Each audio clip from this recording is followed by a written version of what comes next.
Entonces, que la fe o la existencia de Dios no tiene demostración existencial natural.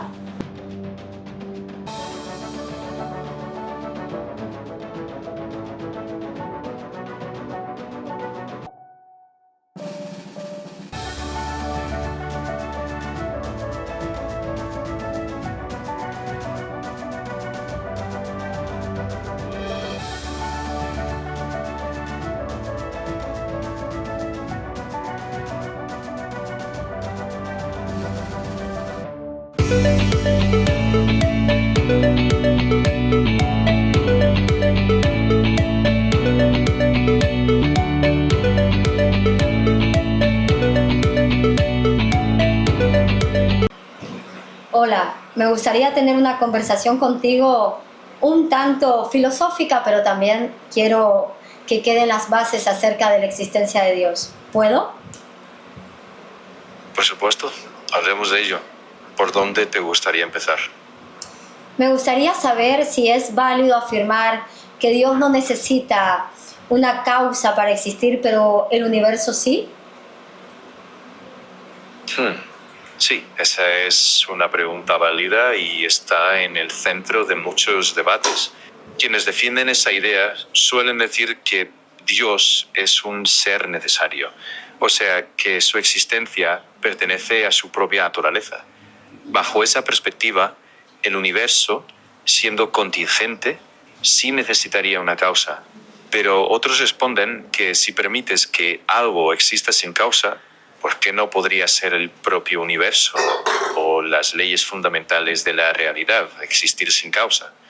En filosofía, ninguna de estas posturas está demostrada de forma concluyente. La ciencia puede demostrar que Dios existe o no.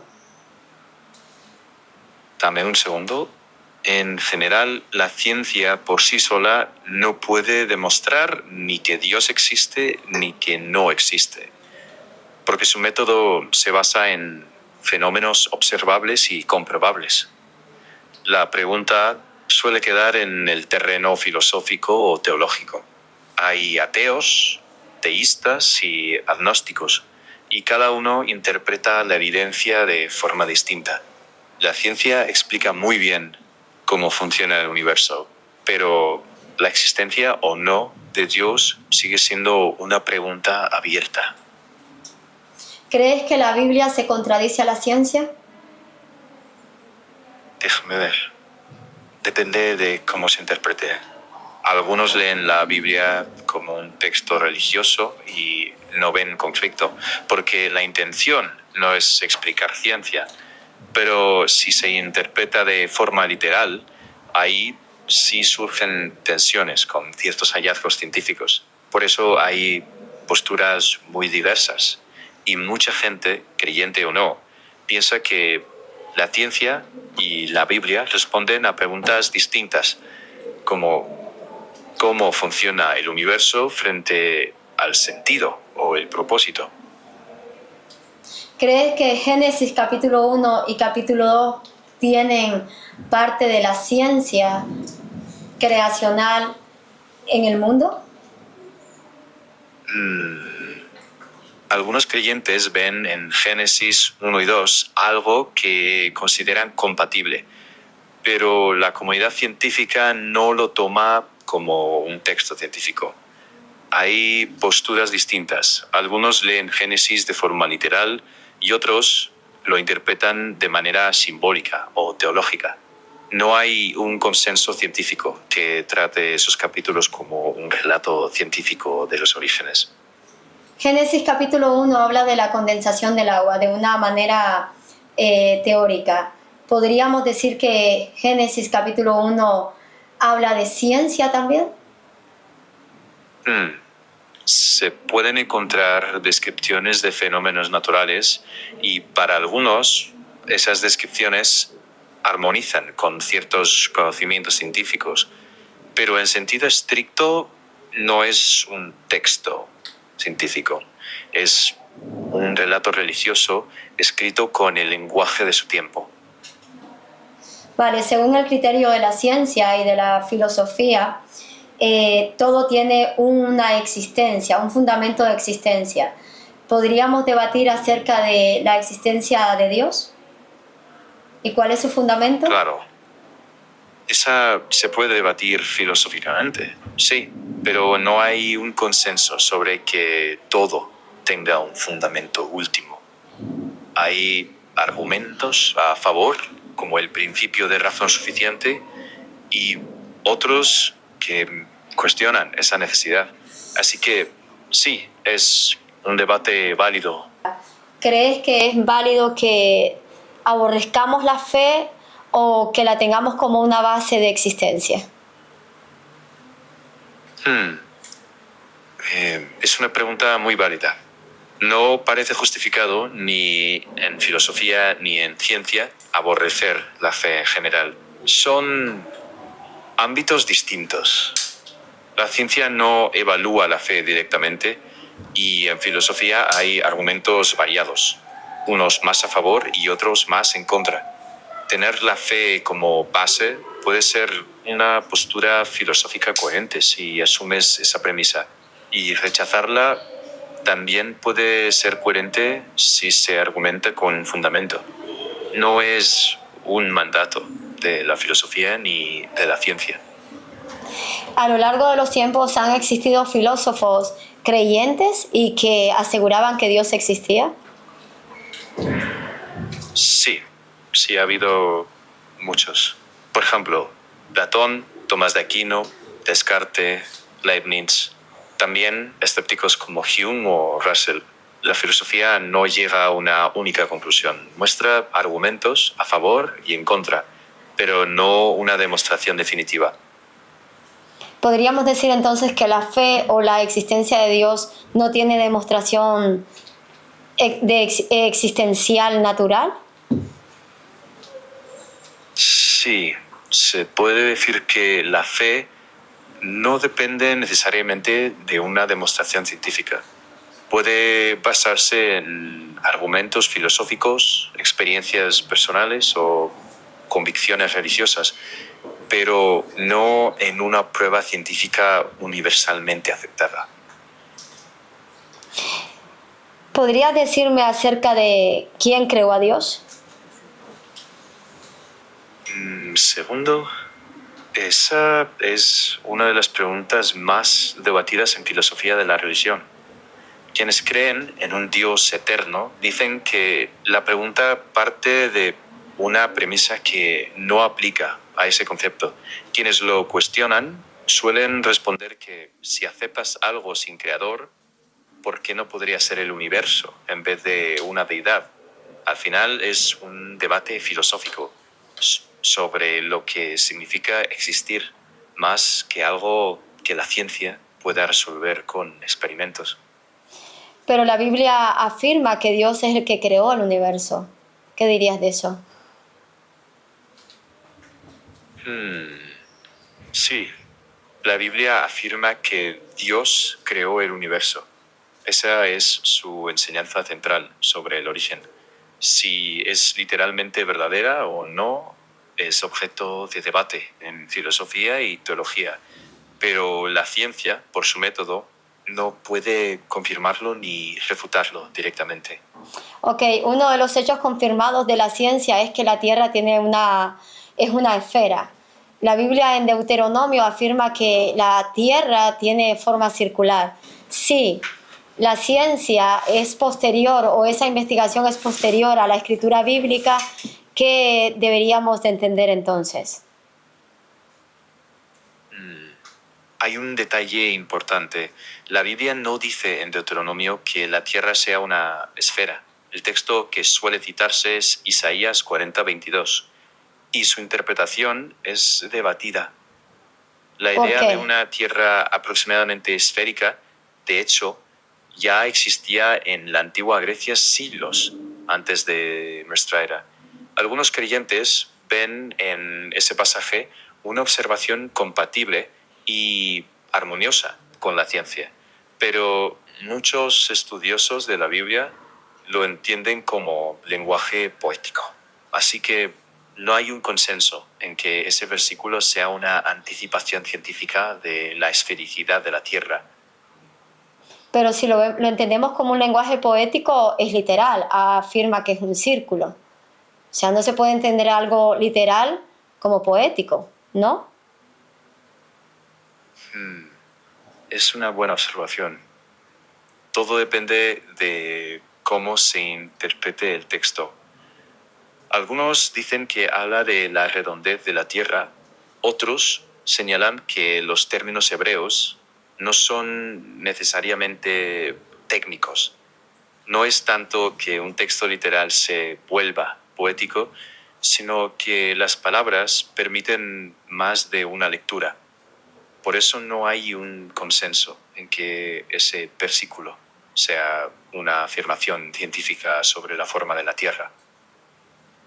Entonces me estás diciendo de que ese texto está traducido de una manera errónea del hebreo. No, no necesariamente. No digo que la traducción sea errónea, sino que una traducción puede ser correcta y aún así admitir más de una interpretación. Algunos leen el término círculo como compatible con una tierra esférica, pero otros creen, entre ellos muchos especialistas en hebreo, que se trata de una descripción visual, no una afirmación científica sobre la geometría del planeta. Vale, si es una afirmación visual, ¿cómo se tenía las capacidades para aquel entonces, cuando la Biblia se escribió, poder visualmente ver el círculo terrestre? Esa es precisamente una de las cuestiones debatidas. Si se lee como descripción visual, no implica que alguien viera la Tierra desde el espacio. Quienes creen en un origen divino suelen responder que el autor humano escribió inspirado por Dios, y por eso el texto podría contener afirmaciones que la humanidad entendió mucho más tarde. Pero historiadores y especialistas en estudios bíblicos creen que el lenguaje refleja la forma de describir el mundo de su época, no una observación surgida de conocimiento científico moderno. Entonces, lo que me estás diciendo es que la única manera de visualizar algo fue a través de la revelación divina. No necesariamente. Esa era una explicación posible, no una conclusión obligatoria. Hay tres formas de verlo al menos. Desde la fe, mucha gente piensa que el conocimiento viene por revelación divina. Desde la historia y la filología, muchos expertos creen que el pasaje utiliza el lenguaje de su tiempo, sin intención científica. Y una postura intermedia dice que puede estar inspirado por Dios y usar lenguaje comprensible para la gente de esa época. Lo que se acepta depende de la premisa desde donde se parta. Por eso, esa conclusión no es necesariamente común para todos. Solo una revelación divina puede afirmar la existencia de algo que no se ve. Depende de qué quieras decir. Si hablas de realidades no observables, la ciencia no puede confirmarlas directamente. Quienes creen que Dios existe a veces consideran la revelación como una fuente, pero no es la única vía que se ha propuesto. También hay argumentos racionales en filosofía, y en ciencia se aceptan entidades no observadas solo cuando hay evidencia medible. Para una pregunta como Dios, muchos acuden a la fe o argumentos filosóficos, pero no a experimentos. Es un tema abierto y depende mucho del marco desde el que se mire. Para ti, ¿cuál es el argumento más racional acerca de la creación del universo? Si tuviera que elegir, diría que el universo tiene alguna explicación, aunque no sepamos con certeza cuál. Puede ser una causa fuera de sí mismo, como sugieren los argumentos cosmológicos, o podría ser un hecho fundamental, sin una causa externa.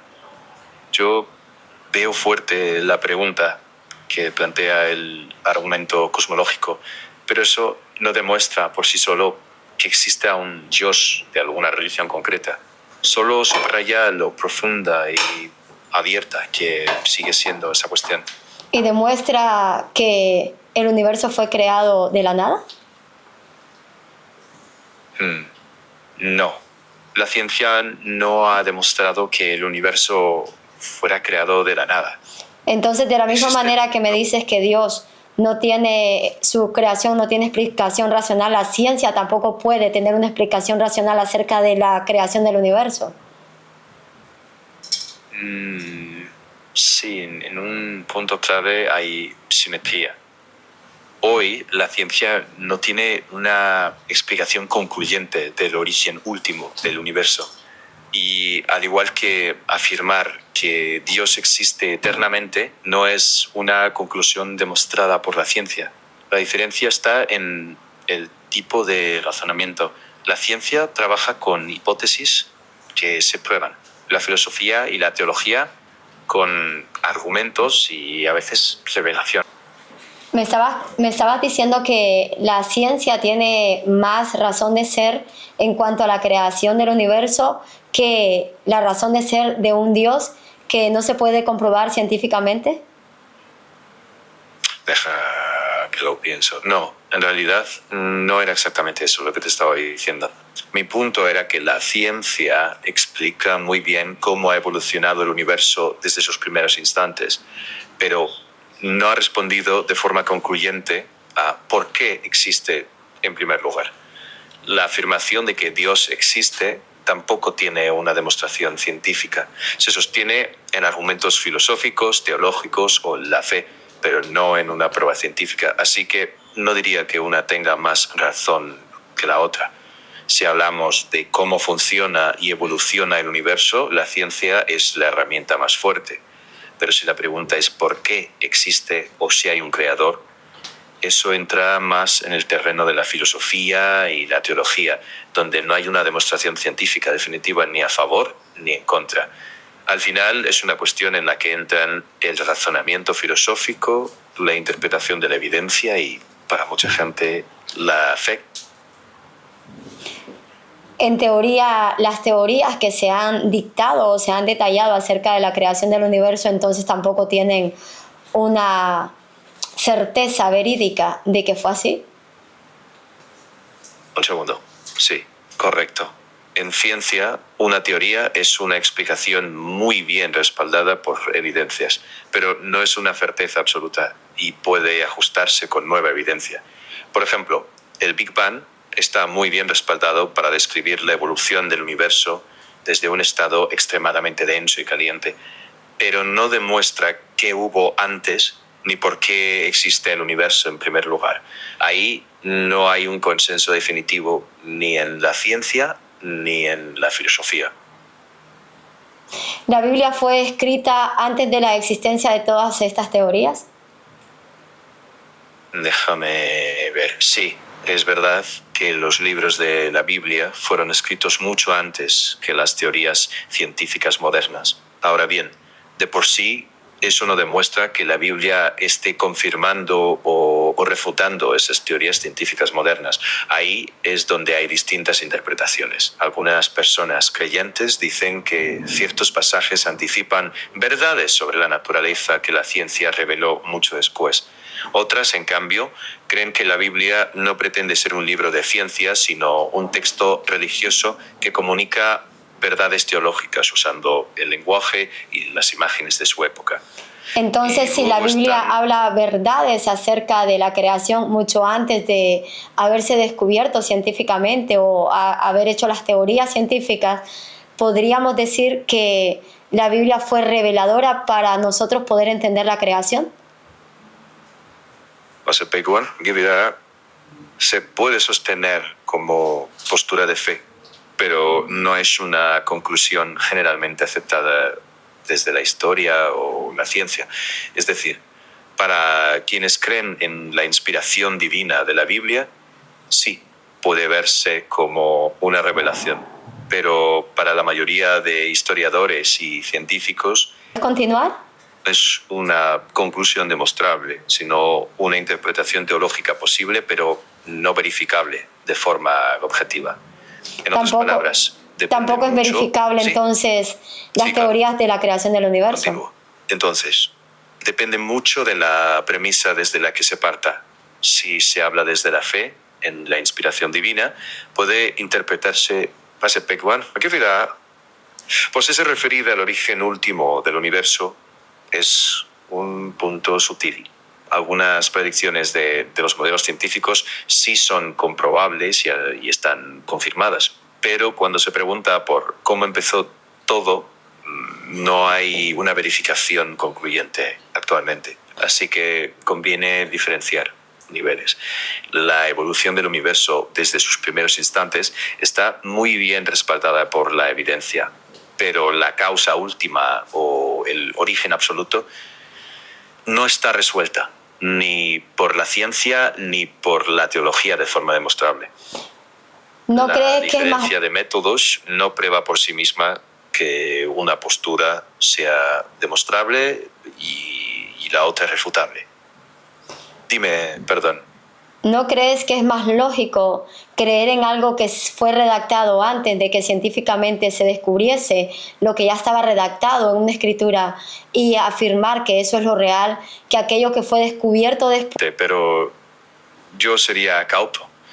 El hecho de que un texto sea anterior a un descubrimiento científico no demuestra por sí solo que haya una revelación. Habría que establecer que el texto realmente describe ese fenómeno y no usa otro lenguaje poético o simbólico propio de su contexto histórico. Para alguien creyente puede ser lógico ver la Biblia como fuente reveladora, pero no es una conclusión que pueda imponerse como demostración objetiva, porque quienes no comparten esa premisa interpretan esos textos de otra manera. Ahí el debate se vuelve filosófico, histórico y teológico, más que estrictamente científico. No es una cuestión que se pueda zanjar únicamente por quien lo escribió antes, sino por cómo se interpreta lo que afirma. Y esa interpretación varía según las creencias y el marco cultural de cada uno. Eso no quita que para un creyente tenga sentido. De hecho, es una postura perfectamente racional dentro de la fe ver la Biblia como una fuente reveladora, pero no es una prueba demostrable en términos científicos, por así decirlo. ¿Sería una prueba demostrable un libro que se haya escrito antes del descubrimiento de alguna teoría si no hablase de Dios? ¿Se tendría en cuenta como una prueba demostrable? Es un poco más vendría en que afirme ese libro y si esa afirmación puede verificarse claramente.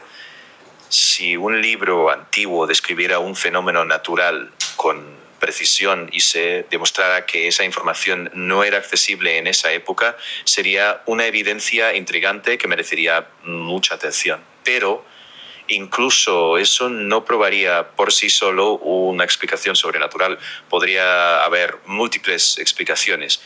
En ciencia e historia normalmente no se toma una sola observación como prueba definitiva. Se buscan conjuntos de evidencias que apunten consistentemente a una misma conclusión.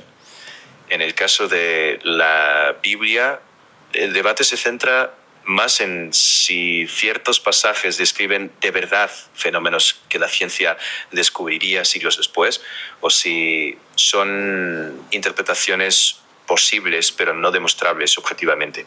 En resumen, el hecho de que un texto antiguo sea previo a un descubrimiento puede ser una evidencia interesante si la correspondencia es clara, pero por sí solo no suele considerarse una prueba demostrable de una explicación, sea científica o sobrenatural.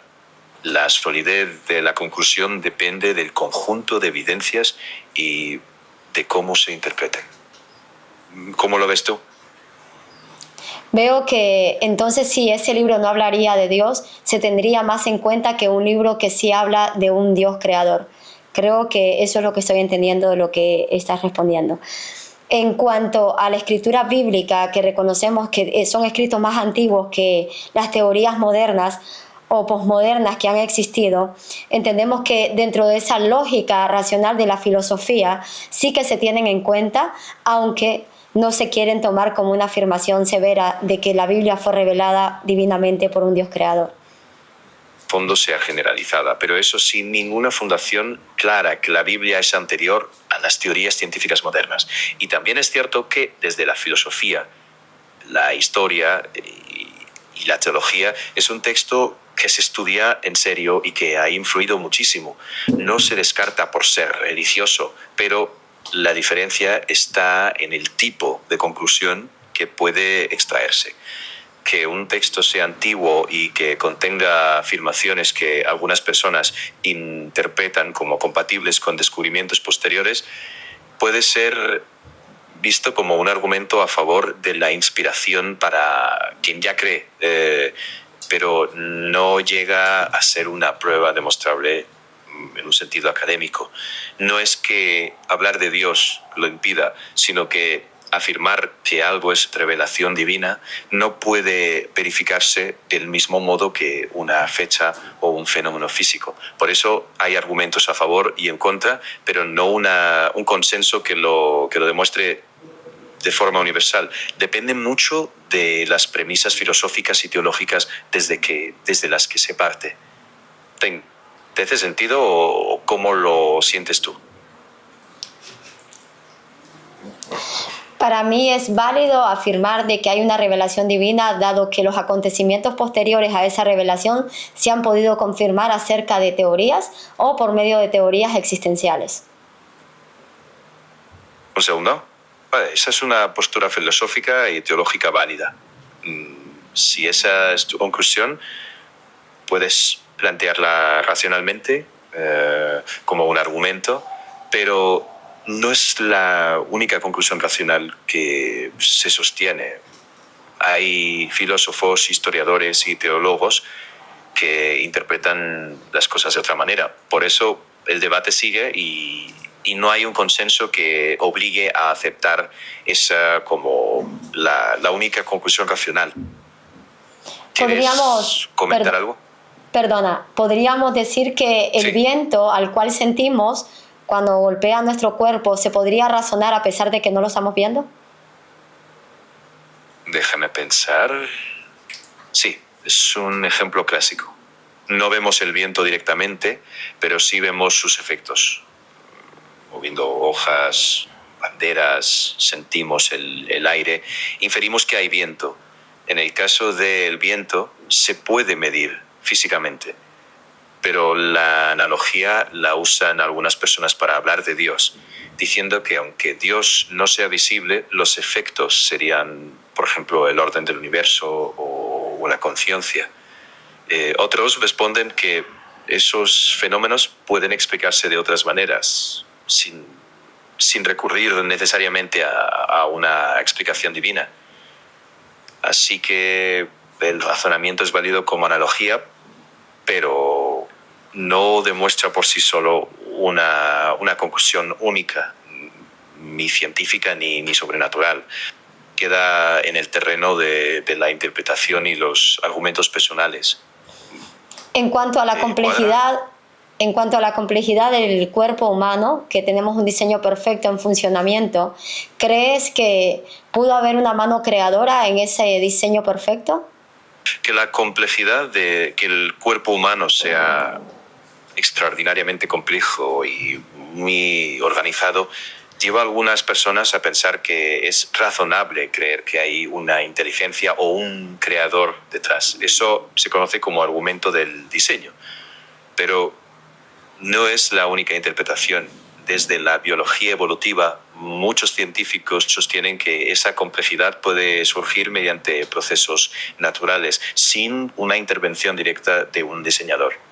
Así que hay dos interpretaciones legítimas, una que ve evidencia de un creador y otra que cree que puede explicarse mediante evolución. No hay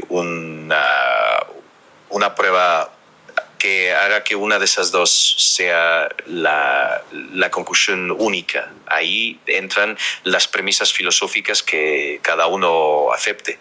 Se puede sostener racionalmente cualquiera de las dos, pero ninguna queda demostrada únicamente por observar la complejidad.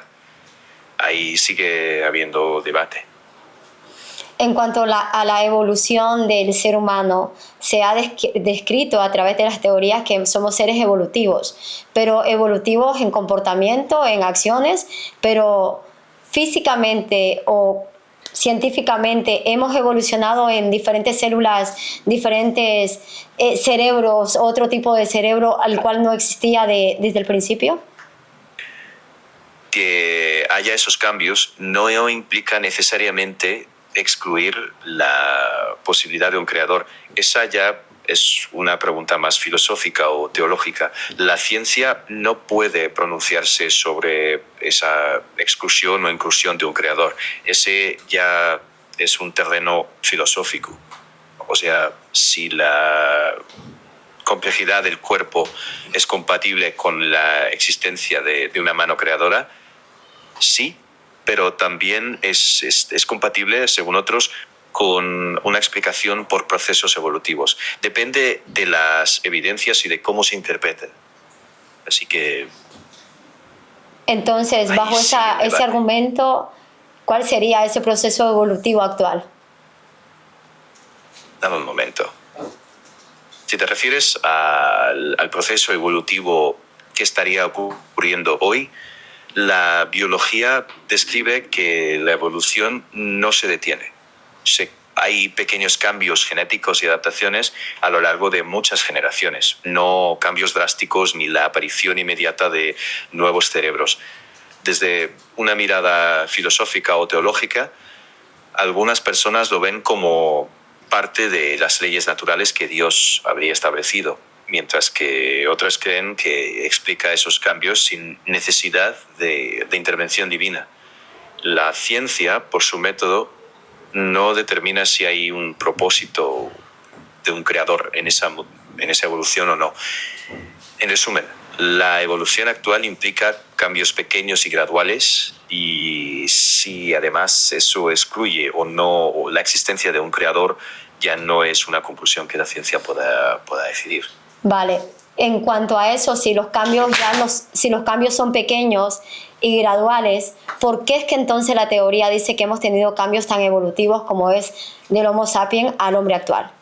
La teoría de evolución dice que un individuo cambie de una especie a otra de repente, sino que muchos cambios pequeños acumulados durante millones de años pueden producir diferencias muy grandes. De hecho, muchos de esos detalles siguen en estudio. Hay una interpretación desde la ciencia, otra desde creencias religiosas, por ejemplo, creer que Dios dirigió o sostuvo ese proceso, u otra que piensa que no es necesaria una creación especial. Así que según la biología, el proceso actual son pequeñas modificaciones y adaptaciones, no un cambio repentino o la aparición de un órgano complejo de golpe. Así que la explicación de si hace falta un creador o no la determina la biología por sí sola, sino las interpretaciones filosóficas y teológicas que se hagan. ¿Hay manera científica, verídica, de comprobar que el Homo sapiens existió? Un segundo. Sí, hay evidencia científica muy sólida de que el Homo sapiens existe y ha existido, y se basa en varias pruebas: registro fósil, análisis anatómico, genética. La comunidad científica está muy de acuerdo en eso. Otra cuestión es cómo surgió. Ahí la teoría evolutiva propone que apareció por procesos evolutivos desde otras especies de homínidos. Esa explicación está respaldada por múltiples líneas de evidencia, aunque los detalles finos siguen en estudio. Desde una perspectiva religiosa, algunas personas aceptan esa evidencia, pero interpretan el origen de ella de otra forma. Por ejemplo, creen que Dios creó al ser humano de forma especial. En fin, que la evidencia biológica está ahí. Lo que se debate... Continúa. Sí, la evidencia biológica está bastante clara. Lo que se debate es la interpretación, no tanto los datos. Si ese proceso evolutivo implica o no una creación, ahí entran premisas filosóficas o teológicas, no solo científicas. Gracias por tu tiempo, fue de mucha utilidad. Encantado, cuando quieras seguimos.